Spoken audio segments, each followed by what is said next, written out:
All right. Hey, Mana. It's a pleasure to have you today on the No More series, just sharing your story as an overcomer. And so we're going to jump right in, go ahead and give the viewers your story. So if you could pick which area in your life that you have overcame, what would that area or obstacle be? It would be domestic violence for sure. Okay. Domestic violence, a lot of people deal with that. And a lot of people are scared to even say something about it. So I just thank you for your courage to come up here and say this in front of the world. You know, viewers will see this. But I want you to be open. I want you to be transparent about what it is that you faced, and then how you came out, because this is something that I've dealt with myself. So I know that this is a big thing that a lot of others are dealing with. So if you could just tell us a little bit about what your life looked like when you were a domestic violence victim. Um, yeah, of course. So I was living with my mom, right? And I just remember wanting to just like have my own independence so bad. Mhm. And when I was in domestic violence in that relationship, my life looked like it was just it did have that independence because I was living with, the boyfriend that I had at the time. So we Yeah. had our own apartment, but there was a lot of bills that that I had to make sure that was being, paid for and all of that. So it was a lot of like crazy shifts. I was working at a factory, lifting like heavy liftings and things like that. But I was living in a city that was very far away from, like my family and just my friends. And I also just never had like friends in that city as well. It was just like he was my best friend, also my lover. And I just felt like I didn't need to have new friends, or just like we were talking about, like the idea of friends is just not even, there's no point because these how girls can be, or I was just very closed Right. off, very reserved, and just, yeah, just work, cooking a lot, and just being with the man that I was in love with. So that's how my life looked like when I was in it. Okay. And so just working, like you said, he was your best friend and your lover, and you had no outside friends. So um speaking from experience, when you are in a domestic violence situation, relationship, the person isolates you. The For sure. person tries to keep you all to themselves. That way they can control, not only with their hands, but with their mind as well, with their words, how they're talking to you, all of that to try to condition you and just keep you closed off from the world so they can take advantage of you. Um, and so I do want to ask you, at what point did you realize that that relationship was not conducive to your future, that you wanted out? Okay, so what point did I realize that I needed to? So there's different phases in that, So like I would call it, like, me looking back at it now, I really can see that there was three phases, like, for sure. Because the Okay. first phase is being in it. Like when I was in it, I already knew that I wanted out. But then you're in the relationship already, so there's all these fears and there's all these like the lack of courage to even just actually make that step, right? Yeah. That's like phase one. You're in the relationship, you want out, you know that this is wrong. So I was in the relationship already knowing it. And then I was in phase two, which is like, when those moments where you just have that courage and you pack up and you leave. Mm-hmm. But then get this, there's phase three, and it's like staying out of the Yes. relationship, Right. because you leave, but that don't mean you're really leaving. You're trying to show him, like, listen, I will literally leave you. You need to stop doing this. So I would say, like, it's hard to answer that because I had those thoughts in all three phases. Okay. And I definitely understand that. And thank you for even mentioning that it is phases. When you're in a domestic violence relationship, it's not just like I'm out. Because you hear a lot of people say, well, why don't you just leave? Like, if he's hitting you, why don't you just leave? Like, calling you out your name, say you stupid, all this stuff. Yes. But they don't understand it's a mental side to it as well. And then Mm-hmm. if your abuser was anything like mine, they will say things like, oh, I'll kill your family. I'll go kill your mama and your dad. You know, if you ever leave me, like there's no out, you know, Mm-hmm. so then you have fear and you start to believe those things because they say it to you over and over. Anytime you get the courage to pack a bag, right? They'll be like, well, yeah, I'll kill your family. And then Yeah. it makes you want to stay there because you're like, well, my family didn't have anything to do with this.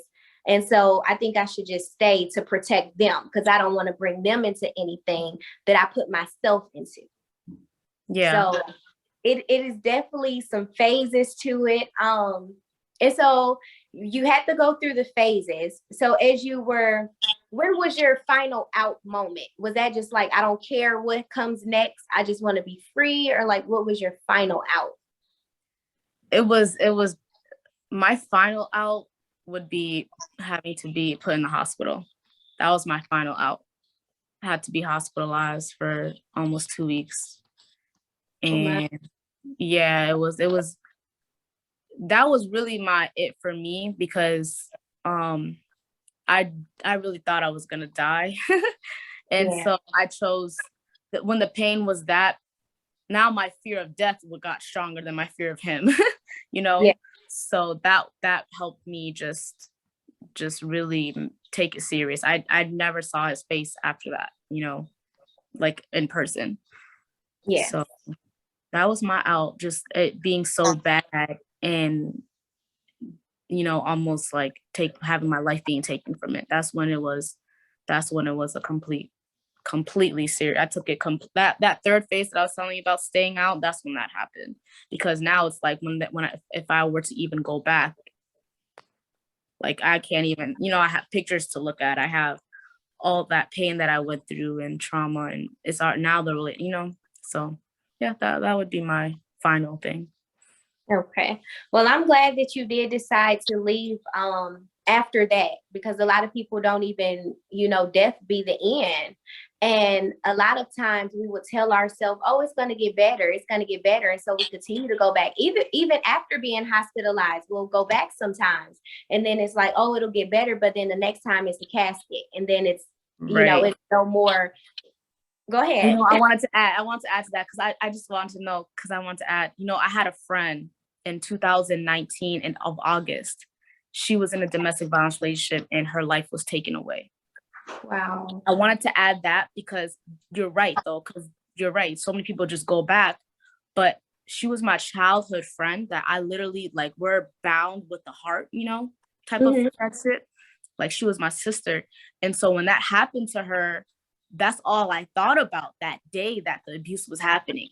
That like this, Yeah. I'm gonna be her, you know? And so Wow. that connection really did save me. It's great, that I think because you're right though, because I don't know what else I would think about if I didn't have that. Mhm. In a way, her story, like it's crazy to say, but like her death story is what really truly helped that final thing. And Right. because you're right, that whole hope's still there, even after everything, it can still be there for a lot of people. Absolutely. And I am sorry for your loss. And it is sad that that happened, that way. But it does bring awareness and show people that, hey, this is real. And some people get a second chance like you did, and you're here today and you look beautiful and amazing, but then others don't. And so that's important for people to be highly aware of. Right. And so I would like to ask you what practical steps. So you got out the hospital, but then like what practical steps did you take? Did you end up moving? Or like, how did you? Yeah, it was these steps were pretty hard. I'm not gonna lie. The next steps after that. I ended up calling my family and telling them that I'm in the hospital. It was just so that my sister was already in the same city as me. you Oh, know it's so weird how that she never comes, and she doesn't really tell. We're not very that close, yeah. and it's just, yeah, she was just there, and she wasn't even supposed to go that day. She just randomly just felt like they needed to go that day, and I was in the hospital not too far from them, and so they stayed and waited for me to get out, and then yes, I just went home, just went with my family, stayed with my family, healed. They helped me heal. Transferred my doctor from there to the city of where my family lives. And that was step one. Just like, it was more like just like focusing on me healing. I Yeah. couldn't, the concussion was so bad. I couldn't like drive, stayed away from my car, had my car pulled, like parked up somewhere else. Yeah. So, and then filing a police report, pressing charges. Those were the steps that I took. And making sure, if he's going to do this to me, he could do it to somebody else. And just, Exactly. just doing that. I pressed charges and just focused on healing. It took me a good like month to fully heal, like back to like how you see me right now. Yeah. And so physically, how you see me physically, but mentally, no, I was still like, I would have nightmares. So I had to like, I had nightmares of it happening. So those steps with that, I knew that I needed to see someone, Mm-hmm. and like if someone were to like open the door, like I would, what's that word? It's hyper vigilant. I was very hyper vigilant. And, in some ways I still am today, just in some ways it's still in me that to be hyper vigilant, because this happened in May of 2021. Okay. It was pretty recent. Yeah. That's just this year.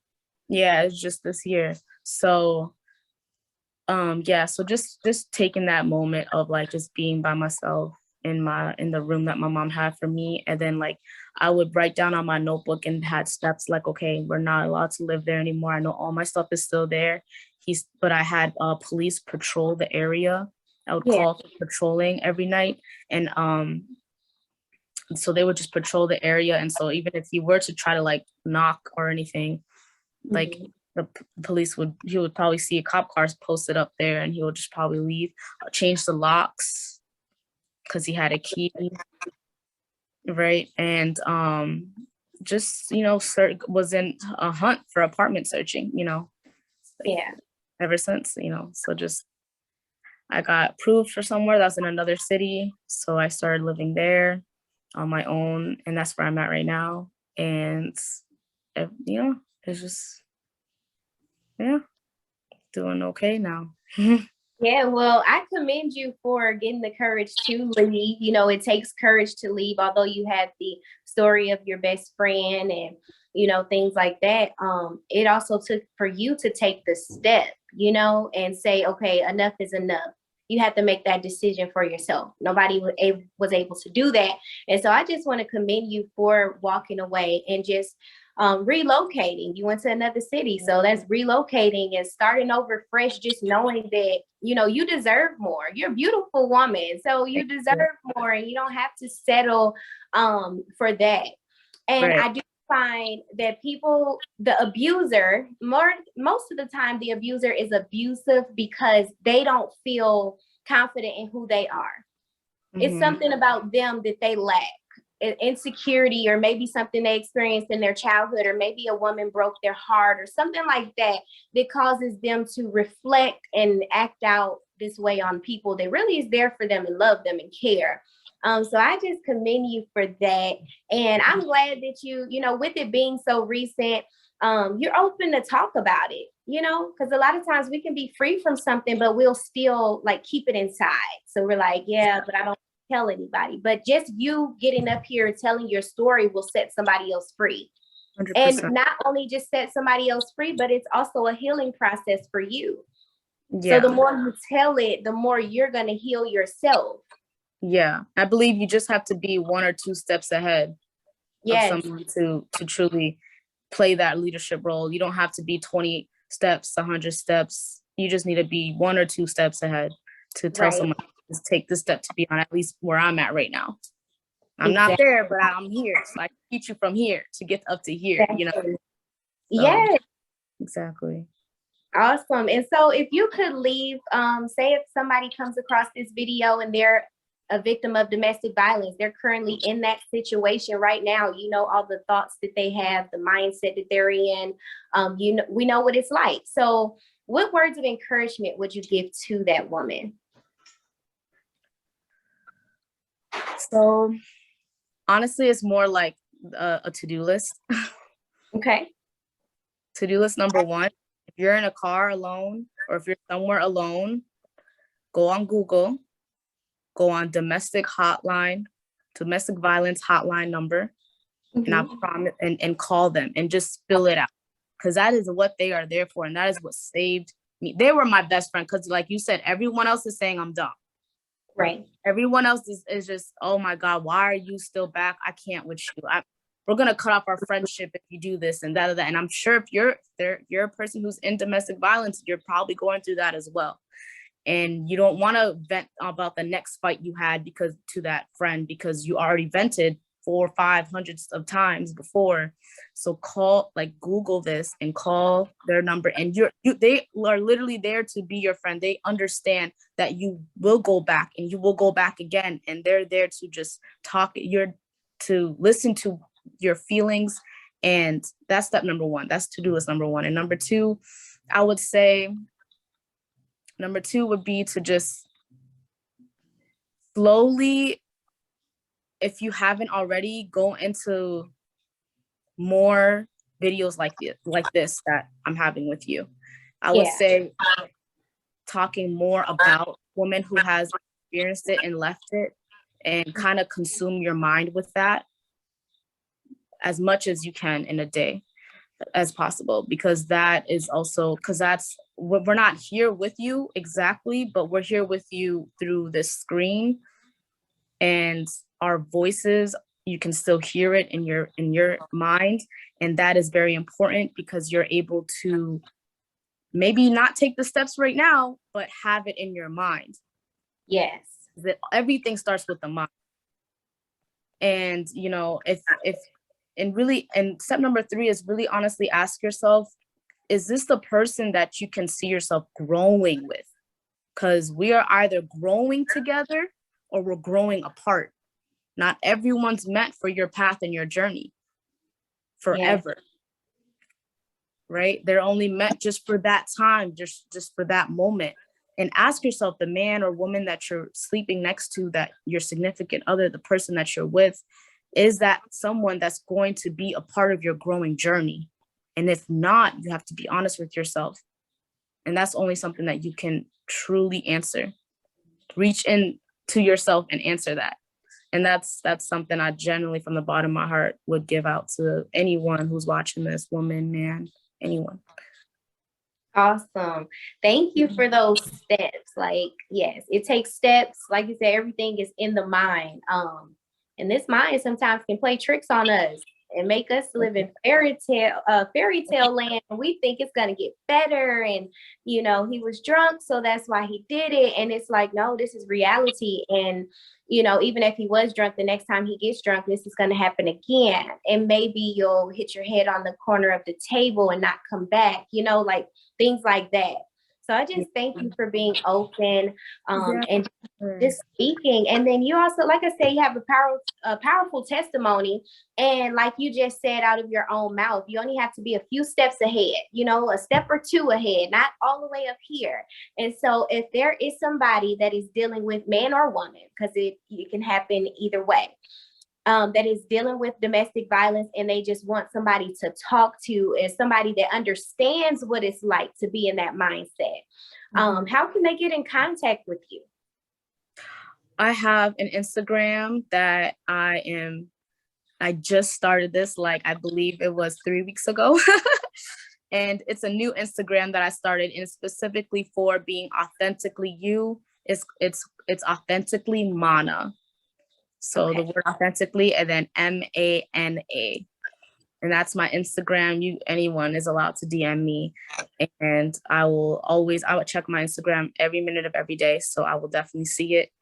So that's a way to reach out to me for sure. Oh, and I wanted to say there's a book called Why Does He Do That? Okay. And that also helped me get into the mind of the abuser. The author of that has been doing it for more than a decade. Mm-hmm. He has programs that are specifically for the abusers, and to just learn their mindset, and he puts it all in that book. So I think that's worth checking out to anyone who wants to like learn about the situation that they're in or learn about their partner more. Yeah. And, Do you know who the author is? I'm so bad with names, but I want to like, yeah, I'm so bad with names, but I will. Okay, it's okay. I can look it up, and then okay. we'll put it in the description below, Okay. with your information as well. Awesome. Okay. Yeah, I need to learn. I'm very bad with names. But yeah, why does he do that? If you Googled it, I'm pretty sure it will pop up. Okay, perfect. Well, thank you so much, Mana, for sharing your testimony. I just commend you for walking away, starting your new life. I know great things are going to be in store for you. You are beautiful. You have so much more to you than, that your past. And so every day is a new day. Every day is a fresh day. Keep telling your testimony. Keep being a light for somebody else. And a lot of times, I want to leave you with this. We go through a lot of things in life, and we think, why am I experiencing this? Not knowing that thing that we are going through, although it may hurt and although it may look ugly and feel very bad, it's not even for us. It's much bigger than us. We're going through this for somebody else, so we can be a light to somebody else and tell them how to come out and be in the mindset. Because we can look at somebody that's dealing with something, but if we never been in their shoes, how do we know the mindset of that person? Mm-hmm. See, a lot of people will say, oh, you're stupid, you're dumb, you're going back. But when you have been stupid and dumb, as they say, and you know what it's like to keep going back, then you can say, hey, I know exactly how you feel. I know exactly what you're going through. I was you. Right. And so it's bigger than us. It is so much bigger than us. But I want to thank you. I'm going to make sure that I put all of your contact information down below. And who knows, you may be the next big speaker or life coach or anything. Well, thank you for even providing this space for me to even come and share my story. So that's very kudos for you to even have this. It takes a lot to even like bring someone along and schedule and be patient with the scheduling. And so I appreciate you and I condemn you so much for that. I see you also being in those speaker gigs as well. For sure. Right. Well, thank you so much. It was a pleasure meeting you. It was a pleasure talking with you. Don't be a stranger. We can connect. Okay. Yeah. Well, you have an amazing day. God bless you. God bless you, love. Take care. All right. Thank you. Bye, love. Goodbye.